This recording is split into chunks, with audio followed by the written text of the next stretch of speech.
theyeshiva.net. Okay, welcome everybody. We took some break here, so we have to have a reminder probably. I know some people chazed the Gemarah. I got some feedback. We are up to Daf Yud Ches Amud Beis. Okay, let me give you a brief reminder of what our discussion has been about. This is a complex sugya of Gemarah. Reb Chanina is Gana Koyanim, and we're middle here of the sugya discussing how liquids become tamei min ha-Torah, and how and if they can transfer tumah to other things, other foods or liquids min ha-Torah. So, the way it all begins with is the Psukim in Parshas Shmini, which we have been exploring over the last few shiurim, that talk about the fact that if a sheretz, a dead sheretz, a dead rodent, certain types of rodents or insects, like a mole rat, falls into a clay cheres, falls into an earthenware vessel, that vessel becomes tamei. That keli becomes a tamei. In halacha, we would call it a rishon, because the sheretz is an av hatumah, and the keli is a rishon l'tumah, right? Because the keli became tamei from the sheretz. Then the pasuk continues and says, whatever is in the keli also becomes tamei from the keli. But not everything that's in the keli. A keli that's in the keli will not become tamei. But all the food and the drinks that are in the keli will become tamei. So the oichel that's in the clay cheres, as the pasuk puts it, mikol ha-oichel asher ye'achel. Any food that could be eaten asher yavay alav mayim, which became wet, yitma, that food, if you later put it in the clay cheres, or it was there initially, but even if it wasn't there initially, if the keli is tamei and then I put food into it, so now the food came in contact with the keli, the food becomes tamei. And the pasuk says, "V'chol mashka sheyishasa b'chol kli yitma," and any liquid that can be drank in any keli will also become tamei. So if I put liquid into that clay cheres, it becomes tamei. Halachically, the oichel and the mashka will have the status of a sheni. The sheretz is an av hatumah, right, a source of tumah. The keli is a rishon l'tumah, and the food or the drinks is a sheni l'tumah because it touched the keli, which touched the sheretz. That's what the pasuk teaches us in this parsha of tumah in Parshas Shmini. Yeah. The Tanoim did argue about how to define tumas mashkin, and the Gemarah has now been exploring the shita of Rabbi Yossi. Rabbi Yossi said earlier that tumas mashkin is min ha-Torah, that mashka becomes tamei min ha-Torah. We learn from this pasuk, but not only that mashka could transfer tumah min ha-Torah. Not only does it become tamei min ha-Torah, if it touches other food, that food also becomes tamei. That's the chiddush. It's not just mashka can become tamei itself, but mashka can transfer tumah. Where do you get this from? So this is what the Gemarah explained. A Mishnah from Masada Seitzi where Rabbi Akiva taught us that the pasuk says yitma, but it could be pronounced yitame. Even though the right pronunciation is yitma, kala oichel asher ya'achel asher yavay alav mayim yitma, but it could be pronounced yitame. And Rabbi Akiva said, remember, the Torah could have written tamei, not yitma. Yitma is an extra yud for no reason. It could have just said mikala oichel asher ya'achel asher yavay alav mayim tamei. Yitma means it will become tamei. You could say tamei. Why does the Torah choose yitma instead of tamei? The answer is because if it would have said tamei, you wouldn't be able to give it any other interpretation besides tamei. But when it says yitma, even though it says yitma and you pronounce it yitma, but remember, Sefer Torah has no nekudus, so it lends itself to be pronounced also as yitame. So that's part of the meaning of the pasuk. Rabbi Akiva is not telling you to change the word from yitma to yitame, but he's saying when it says yitma instead of tamei, it's because the Torah wants you should infer from the word yitma another level of tumah, and that is not only yitma but also yitame. That the oichel that becomes tamei could transfer tumah. But Meiler Rabbi Yossi says if that's pshat in the beginning of the pasuk, like Rabbi Akiva said, the end of the pasuk, which speaks about mashke, has the same halacha. Yitma is yitame. Not only can the mashke become tameh, but the mashke can also transfer tumah. And that's what Rabbi Akiva said when he said his Mishnah, that the Gemara quoted earlier, Rabbi Akiva's Mishnah. What was Rabbi Akiva saying? Rabbi Akiva was saying that when oichel becomes tameh, it could be mitame other things. It could be mitame other mashke. That's Rabbi Akiva's shitta. As the Mishnah said, that Rabbi Akiva holds that kikar sheni oisa shlishi b'chulin. Rabbi Akiva holds that if a bread becomes a sheni, and now the bread, right, touches, let's say, a mashke, a liquid, that mashke will become a shlishi.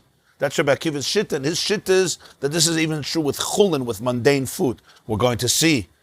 Not everybody agrees with Rabbi Akiva that a sheni could make a shlishi by chulin, but that's what Rabbi Akiva holds from the word yitma, yitame, that food that touched a keli, which touched a sheretz. The sheretz is an av, the keli is a rishon, the food is a sheni, and that food is yitma, yitame. It could be metame, other liquids. That's what Rabbi Akiva holds. It could be metame, other liquids. That's the shit of Rabbi Akiva. Rabbi Yossi, therefore, the Gemara says, was following Rabbi Akiva, b'shittas Rabbi Akiva. Rabbi Yossi was a student of Rabbi Akiva, and he extrapolated it further. He said, if my Rebbe said this about Eichlin, I'm going to say it about Mashkin. That Mashke can also be metame others b'doraisa, meaning, if you have a Mashke that's tameh and it touches an Eichel, that Eichel becomes tameh from the Mashke. Min ha-Torah, Mashke transfers tumah to food, min ha-Torah. That was basically what the Gemara explained in the earlier sugya ba'arichas in great detail. Why you say that oichel is metame mashke and mashke is metame oichel? Why don't you say oichel is metame oichel? Why don't you say mashke is metame mashke? And the Gemara explained that no, oichel would be metame mashke and mashke would be metame oichel. Not the same. And mashke wouldn't be metame mashke. Min ha-Torah, mashke wouldn't be metame mashke, and oichel wouldn't be metame oichel. Min ha-Torah. Mit the Rabbanon, oichel is metame oichel, and mashke is metame mashke. But min ha-Torah, the yitame is limited. It's not metame everything. It's metame, oichel is metame mashke, and mashke is metame oichel. The way Rabbi Akiva learned from a sheni to a shlishi is because the sheretz is considered an av ha-tumah. Av ha-tumah means a source of tumah, a father of tumah. Like a father is the source of the family. So a sheretz is called av ha-tumah. It's the father of tumah. If this is my clay cheres, I know it's not, but let's say if this is an earthenware pottery, and the sheretz goes into this keli, so the keli is makabel tumah from the sheretz. So the keli would be called a rishon. Okay. Then the Torah says the food that's in the keli, that also becomes tameh. That food came in contact with the keli. That keli is a rishon, so the food is a sheni. And it says yitma. And Rabbi Akiva learns yitma should be pronounced as yitame. So that means that food can transfer the tumah to the next level. So if that food, let's say a little piece of bread, falls in to a vat of wine, that wine becomes a shlishi. Rabbi Akiva holds even by chulin, a sheni could make a shlishi. We're going to learn later, other Tanoim disagree and hold that that's only true by truma. That truma can become a shlishi, not chulin. Chulin, the tumah will stop by sheni, and that's the halacha, that after sheni there won't be any more tumah. In other words, chulin will not contract tumah on a lower level than sheni. Only truma will contract level on a lower level than sheni, because truma is very sensitive even to very, very little tumah.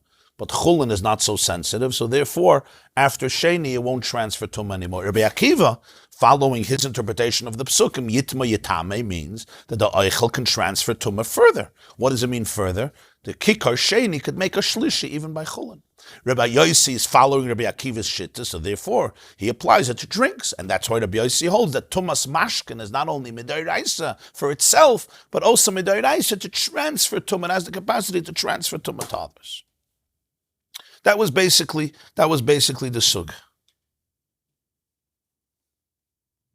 Now, why would we make this limitation that we keep on saying that oichel is not metame oichel and mashke is not metame mashke? There can only be metame something that's different. Why? Why can't they replicate their tumah onto a similar substance? If the bread touches other bread, no tumah. If the bread touches wine, tumah. If the bread touches water, tumah. If the bread touches oil, tumah. If the bread touches milk or honey or blood or dew, tumah. Why not if the bread touches bread? Or if the bread touches grapes? Or if the bread touches any other food? Chicken. The same is true with drinks. If the wine that's tameh touches bread, the bread is tameh. But if the wine touches other wine, or water, or blood, or milk, or honey, no. Why? Biblically, rabbinically, there is tumah. But biblically, we keep on saying that even though you tameh, even if you hold that tumas oichel and mashkin transfers tumah min Torah, which Rabbi Akiva and Rabbi Yossi explained to us, it's only another type, not the same. Oichel won't be metame oichel, mashka won't be metame mashka. What's the reason for this? So this is what the Gemarah is going to now discuss. And the Gemarah says as follows. Please take a look in Yud Ches Amud Beis, in the middle of the page. The line starts Ali Lasan. Mamish, almost the middle of the page, probably 10 or 15 lines from the top. The line starts Ali Lasan. You see Umay Ali Lasan. Shemekablun Tuma Shaloi Behechsher. Ah? Okay. The last word of the line, you see? Yitma. Okay. Let's remember that all of this is based on that pasuk, and that pasuk is the key pasuk in this sugya, that when a keli becomes tamei from a sheretz, the pasuk says, and I'm going to quote it again, Parshas Shmini, Vayikra Yud Aleph Lamed Dalet, Mikol ha'oichel asher ya'achel, asher yavoi alav mayim yitma, v'chol mashka asher yishasa b'chol kli yitma. And that yitma was the key word. Yitma, not tamei, in order to teach me yitame. Says the Gemarah, got it. We explained that the yitma, both by oichel and mashka, means yitame. That means that oichel and mashka, that's tamei, could transfer tumah biblically. That's the shit of Rabbi Akiva in oichel and the shit of Rabbi Yossi in mashka. But there is another point here. It says yitma. It's written Yud Tes Mem Aleph, which could be read Yitma and read Yitame. But what's the right pronunciation? The right pronunciation is not Yitame. The right pronunciation is Yitma. The Ein Oise Kayotzeba. In other words, the Torah is trying to say it transfers Tumah, but there's a limit to it. Because if there was no limit to it, it would just say Yitame. Why do we pronounce it Yitma? To say that it's tamei, it doesn't transfer tumah. On the other hand, you could read it yitame.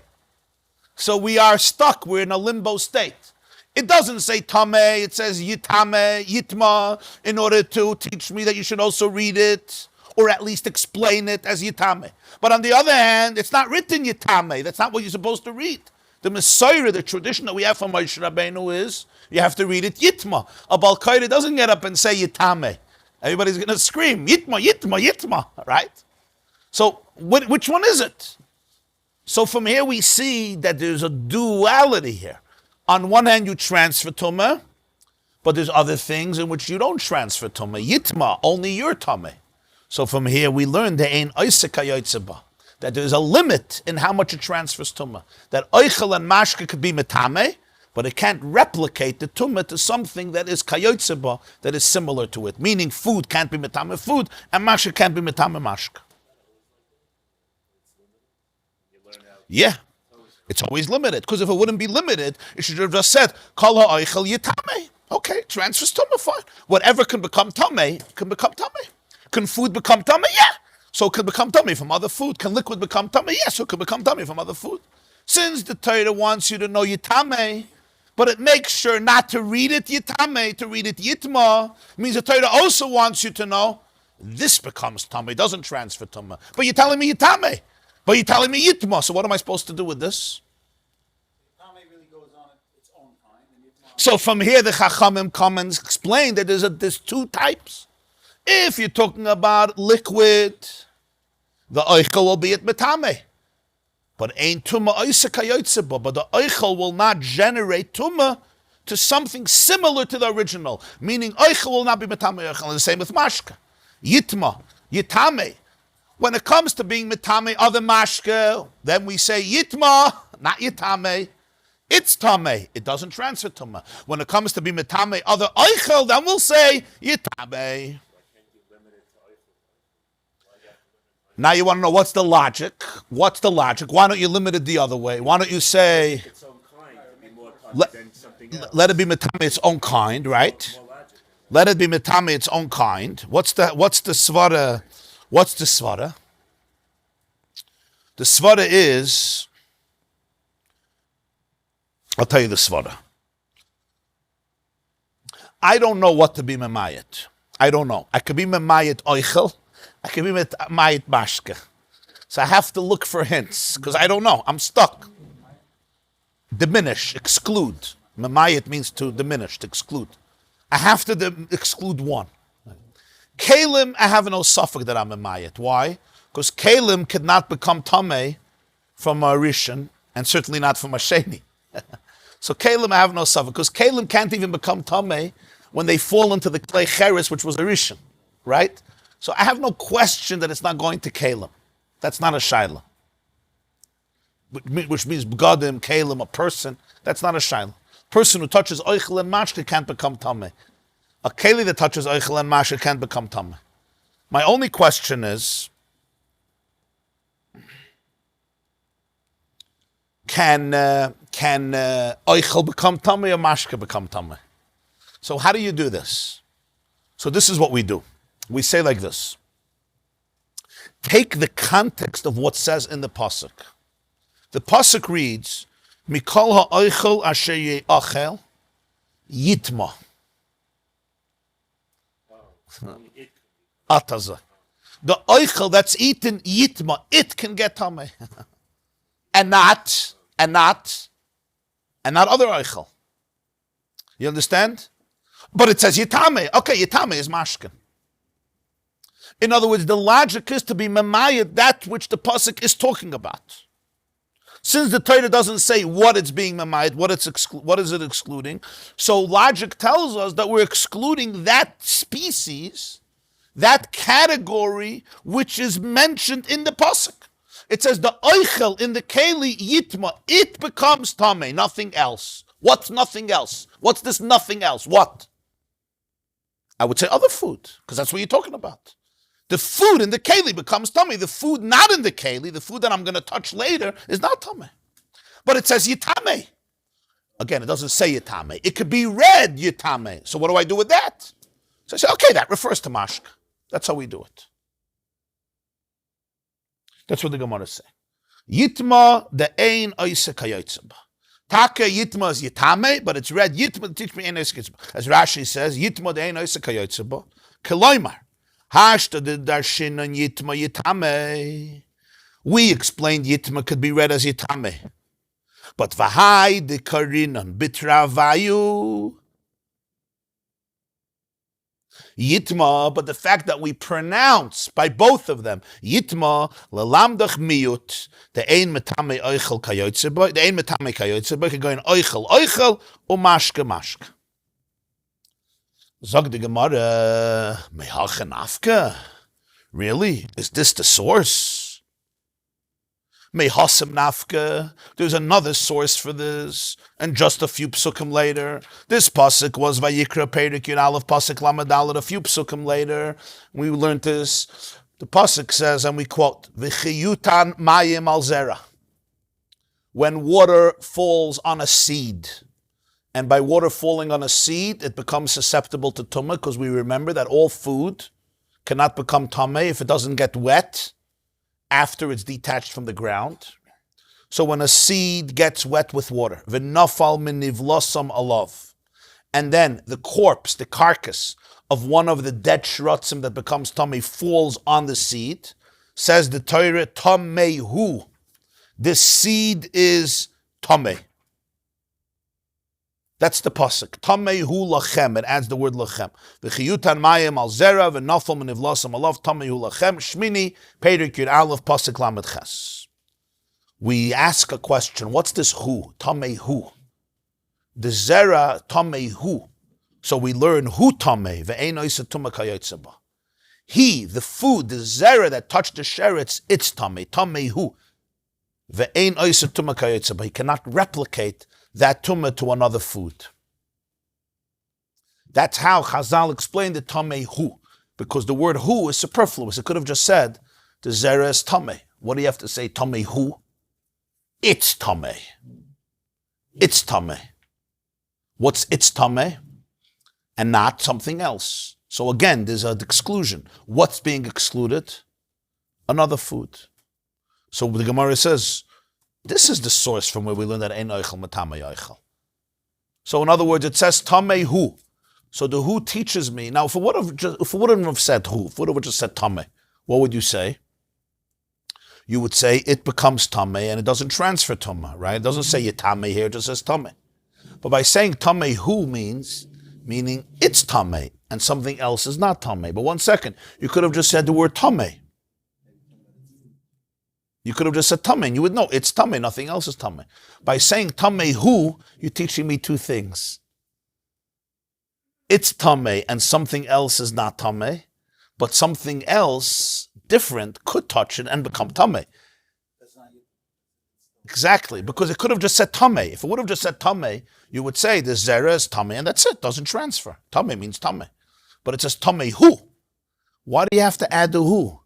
Because you want to limit the transferring of tumah. If you didn't want to limit the transferring of tumah, you wouldn't have to say hu. So if you would have just said tamei, you would limit the transferring of tumah completely.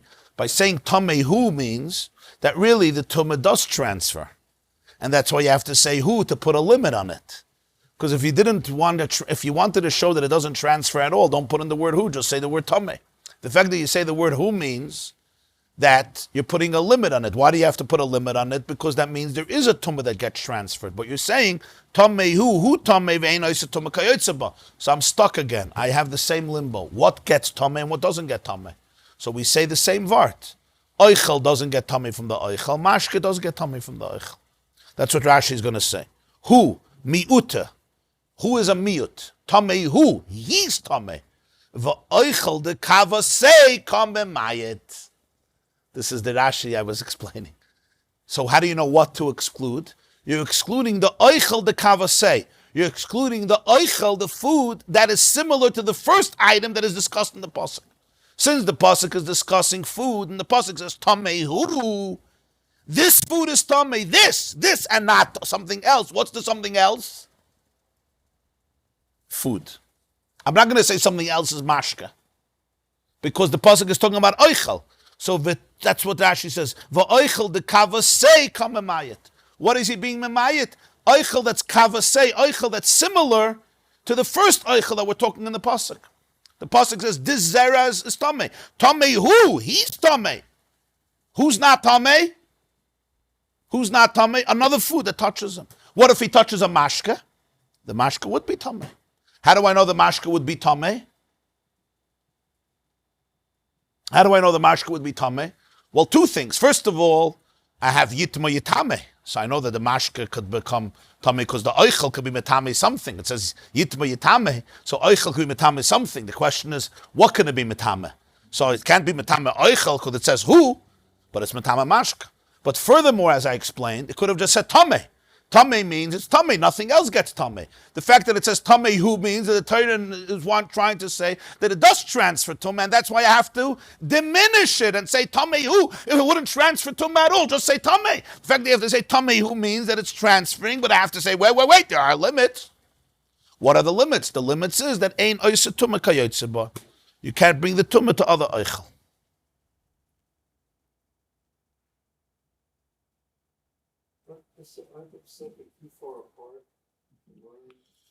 One is pasuk lamed dalet and one is pasuk lamed ches.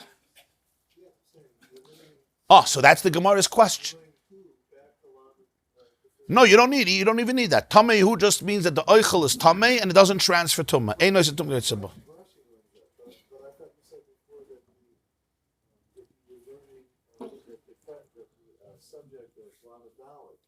So that's the Gemara's question. The Gemara's question is, why did you exclude that oichel is matame oichel and mashke is matame mashke from the previous pasuk lamed daled? Yitma, when you have here the pasuk hu, and we learn it out from who? Why did you have to exclude it from the previous pasuk, which says Yitma, when you have here a clear pasuk that says Tamehu, which Mamish is like...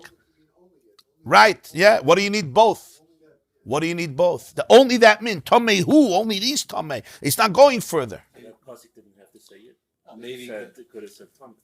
Yitman shows you what you're putting in Yeah. the pasuk. maybe it means the seed, but not the stuff that comes out of the seed when it grows. Huh? No?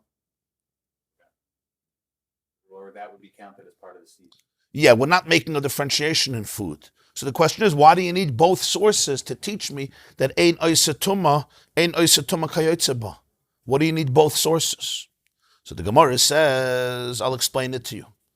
Chad b'mashkin haboyin machmas sheretz, v'chad b'mashkin haboyin machmas keli. One pasuk, the pasuk v'nafal minivlasam alav tamehu, is talking about, is teaching me about liquid, habayin machmas sheretz, liquid that becomes tamei from the sheretz itself. V'chad, but the pasuk, lamed daled v'chol mashka sheyishasa b'chol kli yitma, is b'mashkin habayin machmas keli, is liquid that became tamei from a keli. What do we mean here? The psukim are talking about two different things. The first pasuk is talking about a sheretz fell into a keli, and the keli was matami, the food or the drink.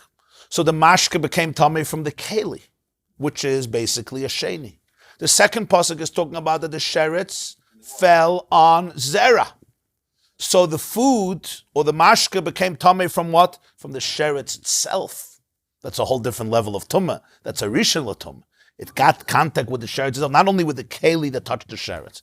Two different experience. Utzriches, you need both psukim.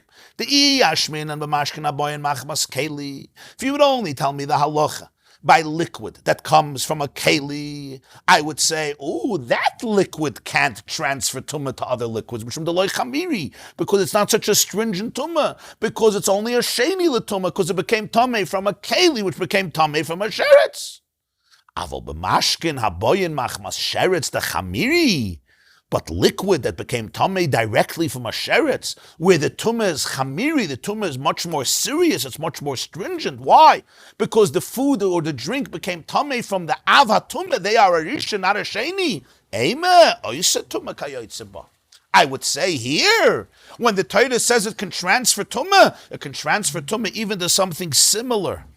And because it can transfer tumah to something similar, even to food, not only to liquid.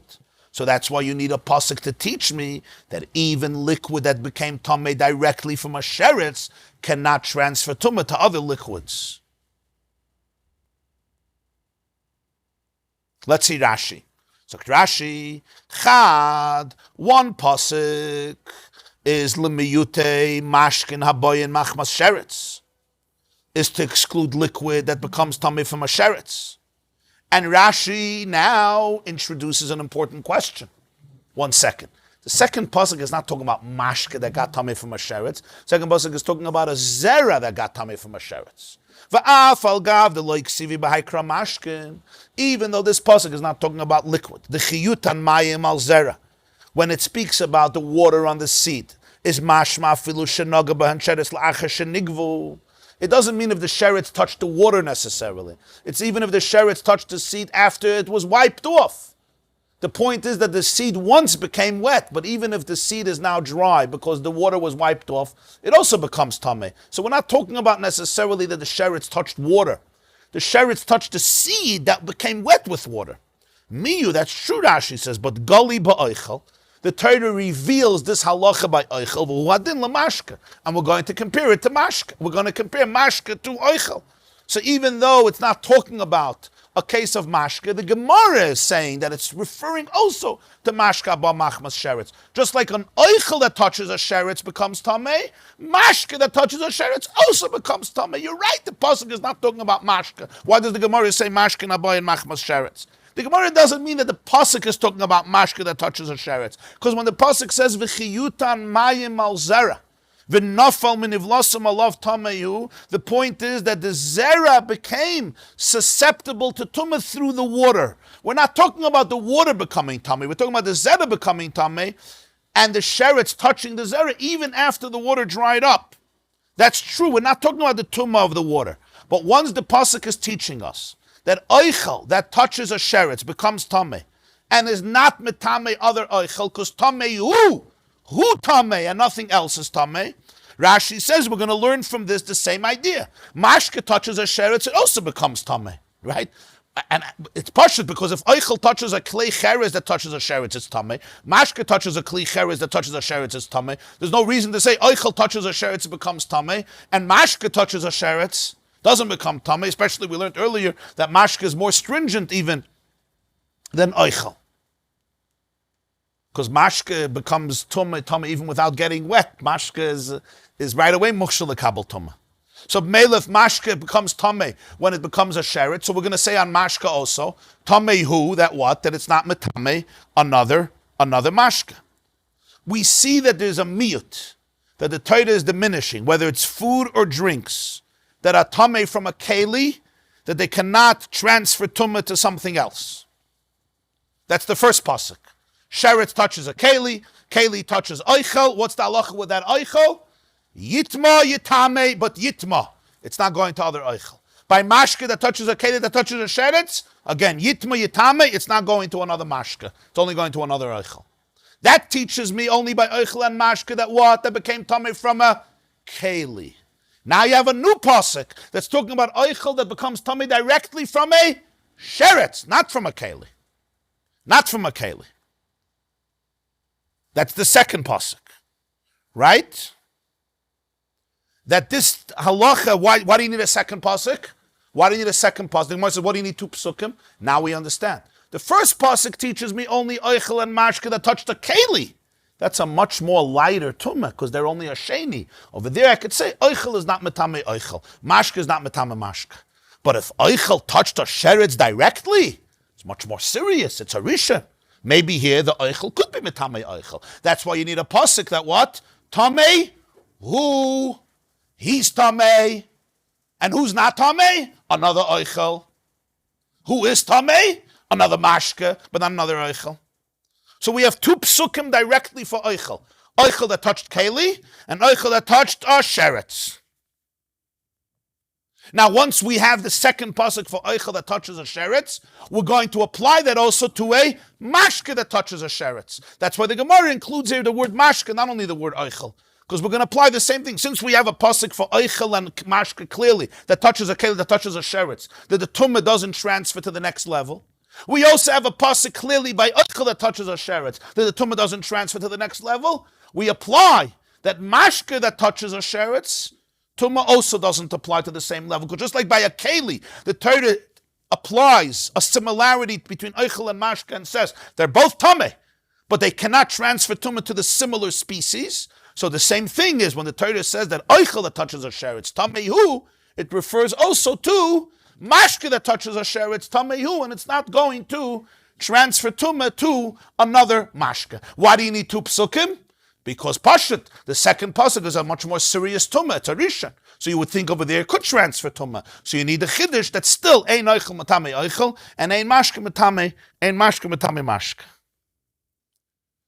That's the word. So now we understand why you have two sources. One source that oichel is not metame oichel in pasuk lamed daled, which speaks about oichel that comes in contact with keli, and another source that oichel is not metame oichel in pasuk lamed ches, which speaks about oichel that becomes tame directly from a sheretz. So now we answered very nicely the question why we need both psukim. This is how Rashi learns it. Rashi learns it that what the lashon of Rashi is gali ba'oichel v'hu adin lamashke. Rashi, take a look at the next Rashi. V'chad b'mashken aboyin machmas keli, hahu yitma dila'el ayri b'boyin machmas keli. The first pasuk, yitma yitame, is talking about mashke that became tameh from a keli, not from a sheretz. This pasuk that we just quoted, v'chiyutan mayim al zera, is talking about oichel and mashke that becomes tameh directly from a sheretz. I just want to add that Tosfos Rabbeinu Peretz gives an answer in the name of Rabbi Yechiel of Paris. Rabbi Yechiel of Paris, one of the Balei Tosfos, And he says, not like Rashi. Rashi says that this pasuk is talking about water that already became dry, and what's becoming tamei? But becoming tamei is the oichel. Tosfos Rabbeinu Peretz adds another mahalach, and that is that this pasuk is talking about food that got dry, and also food that didn't get dry. If the food got dry, the food becomes tamei. If the food didn't get dry yet, the mayim is still on the zera, then what gets tamei? The food gets tamei, and the mayim also gets tamei. So when it says tamei hu, it's referring to the food, and it's also referring to the mayim on the food if the mayim didn't get dried up yet. And therefore it's talking about also tumas mashkin. Emes, the Gemara said earlier, that mashke that gets tamei from a sheretz doesn't say clearly anywhere in Torah. It only says oichel that gets tamei from a sheretz. You learn it out from a kal vachomer, that madach mashke can get tamei from a keli, for sure mashke can get tamei from a sheretz. You're right, that's true, it doesn't say clearly, but once we learned that kal vachomer, so we could say v'chiyutan mayim al zera also means if the water is still there. We wouldn't have the right to say it on our own, to make such a chiddush, but once we learn that mashke that touches a sheretz is tummy from a kal vachomer, we can already interpret it into this pasuk. Anyway, that's how Tosfos Rabbeinu Peretz learns to explain why the Gemara uses here the word mashke. Frag the Gemarah v'lishmin and mashken abayin machmas sheretz v'kol ken mashken abayin machmas keli. Still, why do you need both psukim? Teach me the pasuk only by liquid that touches a sheretz, and a kal vachomer, I'll learn that mashke that becomes tummy through a keli certainly has that halacha. If madach mashke that's a rishon can't transfer tumah to other mashke, for sure mashke that's a sheni can't transfer tumah to another mashke. So I still don't know, why do you need both psukim? I understand why you need the pasuk, not only pasuk lamed daled, but also pasuk lamed ches. Because pasuk lamed daled is talking about mashka boya machmas keli. Pasuk lamed ches is talking about mashka boya machmas sheretz. I understand. But do it the other way. Give me the limud by mashka boya machmas sheretz, and if mashka boya machmas sheretz can't transfer tumah to other mashka, so for sure, mashka that becomes tummy from a keli can't transfer tumah to another mashka. I mean, it makes sense, it's a kal vachomer. Madach mashka that's a rishon can't make other mashke tamei, so for sure mashke that's a sheni can't make other mashke tamei. How will it get more power than mashke abba machmas sheretz? That's what the Gemara asks. So still, why do you need both psukim? You could learn the tamei hu in the second pasuk, and then say a kal vachomer machmas keli that for sure doesn't transfer to other mashke, it only transfers to other oichel. And for the Gemara, milsa the asya b'kal vachomer tarach v'kosav lakra. Sometimes you have a situation that there's something that you could derive through a kal vachomer. You could. Nonetheless, the Torah will go through the bother, the tircha, and write it explicitly. Even though you could have learned it through a kal vachomer. And let's remember, what's a kal vachomer? Kal vachomer is pure logic. Kal vachomer is the example I gave at another shir. If you see somebody lifting up weights of 200 pounds, each weight is 100 pounds, and they could lift it up 50 times. So you could say, certainly, if you give them weights that are 25 pounds, they could lift it up, right? That's a very logical assumption. If they can do the heavy weights, the chaimer, they could for sure do the kal, the light weights. So it's a very logical assumption. If you can do this, you could for sure do this. If you tell me that mashke that touches a sheretz directly cannot transfer tumah to other mashkin. So now I ask you, mashke that became tumah not through a sheretz, became tumah through a keli that touched a sheretz, it could be metame other mashkin? For sure not. That's called a kal vachomer. So you wouldn't need a second pasuk. Comes the Gemara and tells us that milsa the asya b'kal vachomer tarach v'kosav lakra. That there are times that something could be learned out from a kal vachomer. So you don't need an explicit pasuk for it, but the Torah will be matriach itself, which means it'll go through the bother of writing something extra and explicitly write it, even though you don't need a pasuk. Why? Because since it's not a clear halacha, you just know it through the logic of kal vachomer. So sometimes the Torah wants to say it explicitly so that you know the halacha from a written halacha clearly in Torah, and that's the case here, even though you didn't really need the pasuk.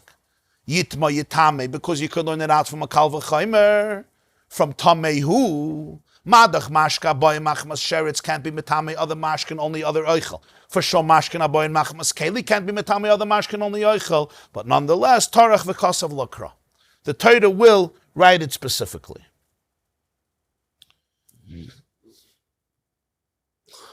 There's a beautiful vart on this that I once saw in the Bnei Yissaschar.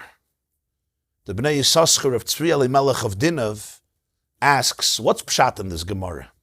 We don't say this about any of the other Yud Gimel Midas Shatar and Nidreshes B'hem. There are many ways in which we interpret Pesukim and we learn out halachas. We say them every morning. Rabbi Shmuel, you have Kal Vachomer, you have Gzeir Shava, you have Binyanav, you have Klal Uprat, you have Prat Klal, all the way down to Shnei Ksuva Makrishim Zezeh Trevi Akasav Ashlishi. Nowhere in the whole Shas or Midrashim do we find that Chazal will tell us that something that you could learn with a Gzeir Shava, Tarach V'Kasav Lakra. No. A lot of things are learned out from all of these limudim, a lot of halachas, and we don't have it clearly in the pasuk. There's only one exception. This statement, Milsad Aseh B'Kal V'Chem Tarach V'Kasav Lakra, is not just here in this Gemara. You have it in different places in Shas. In Meseres HaShas, he gives you. You have it Pesachim Ayin Zayin Yumem Gimel Yavam Eschav Beis Kiddush and Dav Dalid. Twice Seitzi Chavtes Bab Metzias Sanhedrin Mem Aleph Zvachim. Many places in Shas, the Meseres HaShas gives you the reference here, that this is a Yesod in Gemara. You see Meseres HaShas Beis, by me it's Beis. Basically 1, 2, 3, 4, 5, 6, 7, 8, 9, 10, 11, 12, 13 places in Shas. 13 places in the Gemara uses the same principle. There's a Kal Vachomer, and therefore you don't need a pasuk, because it's logic. You could have learned it. And Moshe Rabbeinu told us that we could use a Kal Vachomer to employ Torah. Not like we're not allowed, we're allowed to use. It's the first principle. Rabbi Shmuel, Kal Vachomer. But in 13 places in Shas, we have introduced, in 13 places from Torah, where you have it through a Kal Vachomer. You didn't need a pasuk, but the pasuk wrote it anyway. What that gufa needs a hasbara. Vasepis. You could do this with everything. When there's a Gzeir Shava, you say, okay, so there's a pasuk. Okay, but he wants it to be through a pasuk. No, we rely on Gzeir Shava. It's very serious. Gzeir Shava is very real. I don't need a pasuk. You know what Gzeir Shava is? Gzeir Shava is copy paste, right? You have a word here and a word there. You say it's copy paste, and therefore what belongs here belongs there. The same is true all the other ones. They have their ways of doing it. But by Kal Vachomer, we have this unique reality, like we have here in this Gemara. So the Bnei Yissaschar says something very interesting. He says like this: all the other Yud Gimel Midas besides Kal Vachomer, they all make sense, but they're not logical. You can do it in other situations. It's a unique Torah concept. For example, Gzeir Shava. Yeah, imagine lahavdil. You take the Constitution of the United States of America, okay, and you have the same word used in two different situations. You say, all the laws that are applicable here, if you can apply them here too. They're going to think you're... It's a uniquely Torah concept. It's a unique tradition that was given L'Moshe Sinai, that these are the ways. The same is true Klal, Prat, all of them. It's part of the inherent structure of Judaism that can't be replicated to other texts and other cultures and other tribes. It's unique to Torah. But Kal Vachomer is a purely logical principle that's used everywhere. It's used in business strategy, and it's used in military strategy, and it's used in daily life, and it's a very natural thought process, right? Kal Vachomer. Kal Vachomer is something that's pure logic. It's not a unique Inyan to Torah. It's a very logical thing. A guy can run a marathon. A guy can run 100 miles. The guy can run 10 miles. It's not right.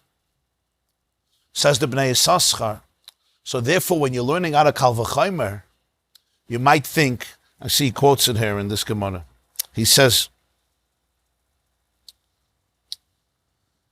when we learn something of Kal Vachomer, you could think that it's pure logic. But the truth is that all of Torah is Ritzoynei v'Chachmasei shel HaKadosh Baruch Hu. All of Torah is Hashem's will and Hashem's wisdom. which a lot of it is manifested also in logic, but essentially it's divine will. It's the divine will that transcends human logic. A lot of it could be manifested and explained and enclosed in human logic, but essentially it's something that's beyond seichel. But a kal vachomer is not something that's beyond seichel. Kal vachomer is something that's very seicheldik. That's why milsa, the asya b'kal vachomer, torach v'kasav lakra. So that's why something that's learned with the kal vachomer, sometimes the Torah chooses to say it explicitly, that it's not just an inyan of seichel. It's an inyan of chachmasa shel HaKadosh Baruch Hu, of divine wisdom. By the other Yud Gimel Midas, there's not even a hava mineh that it's not l'mayla min ha-seichel. But by kal vachomer, you would think that this halacha is just purely rational and nothing else, just a purely rational experience. So therefore, the Torah comes and says, no, even though it's a purely logical formula, tarach v'kasav lakra, I'm writing it explicitly as a din, as a gzeres hakasav, as a halacha that's explicitly stated in Torah as Hashem's will. Not just your own logical assumption and conclusion, it's rather divine logic. It's divine wisdom. And divine wisdom, even though it's often manifested in logic, but it's rooted in a place that's much deeper than human logic. That's how he teaches it. Now, you don't always say this. If you have a reason to explain the pasuk, you're not going to always say, the Gemara doesn't always say, why do you say this pasuk? Because we don't care about the kal vachomer. The kal vachomer is good, but we want a pasuk also. But in this case, where the Gemara says, you have a kal vachomer, you don't need a pasuk. So the Gemara, in other words, the Gemara does not always embrace this as a first choice. If you can explain the need for the pasuk, we'll explain the need for the pasuk. But here we can't explain the need for the pasuk. So the Gemara says, when it comes to kal vachomer, we have the rule that the Torah will sometimes ignore the fact that there's a kal vachomer and write it anyway. What's the svara in it? The svara in it is to teach me that this is not just a purely logical human idea, but it remains also a divine idea. Even, and from here you learn about all the kal vachomers, that all the kal vachomers in Shas, even though they're purely logical, they're not only logical, they're not just human logic. There is much more to it than just the human logic of the kal vachomer. So these 13 places, keneged shlosh esrei midas, become a, perhaps, these 13 places in Shas become a paradigm, they become a binyanav to teach me that every other kal vachomer, even when I do learn out things from a kal vachomer, right? For example, the Torah says that you're not allowed to be with your daughter's daughter.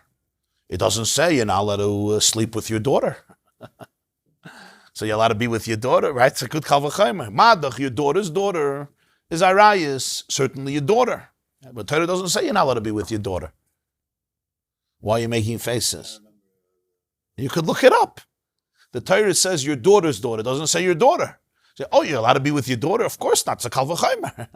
Madach, your daughter's daughter, you're not allowed to have relations with. Why? Because she's your daughter's daughter. She's related to you, so your daughter is also related to you, no? Your daughter is related to you a little more than your daughter's daughter. So it's a kal vachomer. Madach, the bas bita for sure bita. So from here we learn that every other kal vachomer that we learn out is not just human rationale and logic, but rather it's a divine idea, it's a divine edict, it's a divine truth, even though it's manifested and revealed through a kal vachomer. But Mela, that's why in some places, in 13 places in Gemarah, we have this principle of milsa, the asya, b'kal vachomer, tarach v'kasav lakra, and therefore here we have both psukim from mashka, haboyin machmas sheretz, and mashkin haboyin machmas kli, that both of them, the Torah says, Tamehu by Mashka by Machmas Sheretz, and Yitma Yitame by Mashka by Machmas Kli, to teach me that what? That Mashka can only transfer Tumah to Eichel, and Eichel can only transfer Tumah to Mashka, but Eichel cannot be Metame Eichel biblically, and Mashka cannot be Metame Mashka, and we have these two separate psukim that teach me both situations, if it's a more serious Tumah, and if it's a more lenient Tumah. Yeah, the second one is only talking about Eichel. The first pasuk is talking about Mashka. So that's what Rashi asked. Yeah. And Rashi even asked on the Gemarah. The Gemarah says Mashka boya machmas sheretz. It's not talking about Mashka. So Rashi says you're right. The Gemarah means it's talking about Eichel, but we're applying that principle also to Mashka. And why are we applying the principle to Mashka? Not because we want to, why not? But rather because we see that when it comes to Keli, the Torah compares them completely. So in the second case also compares them.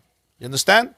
That's what Rashi says. Taisus Rabbeinu Peret says that the second pasuk is talking about say about Eichel, say about Mashka. That's what I said, both pshatim. Rashi says not. Because the Mashka on the Eichel. Mashkan Leichel.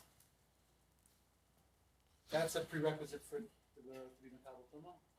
Oichel has to become wet after it's detached from the ground in order to be Makabel Tumah. Become wet meiratzen. You have to want it to become wet. There's a whole Masechta in Shas in Mishnah called Machshirin. Maseches Machshirin. Machshirin means susceptible, kosher. Machshirin means what makes food susceptible to be Makabel Tumah. So there's 7 liquids that if they come in contact with the food, after it's detached from the earth, because when it's connected to the earth, everything becomes wet. If there's no rain, it's not going to grow. So obviously it became wet. We're talking about wet after it became detached. That's the prerequisite for Eichel to become. After. You eat a seed of grain. Huh? Yeah, we're not talking about when it's connected to the earth and it's still growing, then it's a different. Okay, we'll stop. Once it's wiped off, it's not. No, even when it's wiped off, it remains muksher. That's what Rashi says. Once it gets wet, let's say you have a grape. We always take an apple. The reason when you wash an apple, the reason you might want to wipe it off is because of another halacha. Because of, remember that there's a shita, many shittas, that you have to wash your hands whenever you're eating something shetibule b'mashka. If it's a derech to eat it with a hand, like an apple, and it's dipped in water, so then you have to wash your hands netilas yadayim. We don't make a bracha, but according to many halachic authorities, but if the apple is dry, then you don't have to wash your hands because it's not wet. If I have grapes and they're dipped in water and I'm eating the grapes and my hands are touching the liquid, then that's the way to eat it. I don't eat it with a spoon. I eat it with my hands. You would have to wash. I would have to wash my hands. Like on Pesach, when you dip the karpas in the salt water, you wash your hands because you're dipping it in the. If you would dry it and it wouldn't be wet, then you wouldn't wash your hands. I mean, you're not making a bracha, but you have to wash your hands. Yeah. Milking cookies also? Depends how strict you want to be.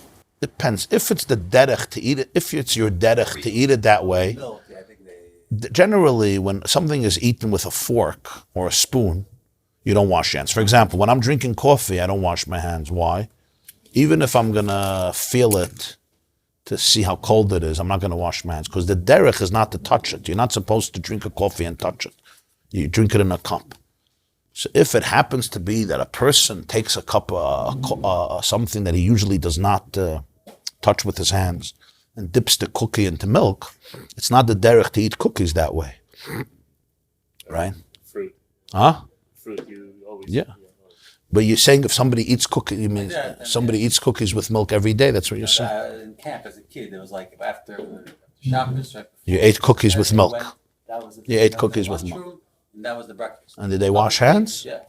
They used to wash their hands. Yeah. Okay. Some people, yeah. Most people, I think, Really? yeah. People wash. Maganat, yeah. The kakish cake with the What do you dip the kokish cake into? milk. Milk. Okay. Or some people coffee. Everybody have a wonderful day. This class is brought to you by theyeshiva.net. Please help us continue the classes. Make even a small contribution at www.theyeshiva.net/donate.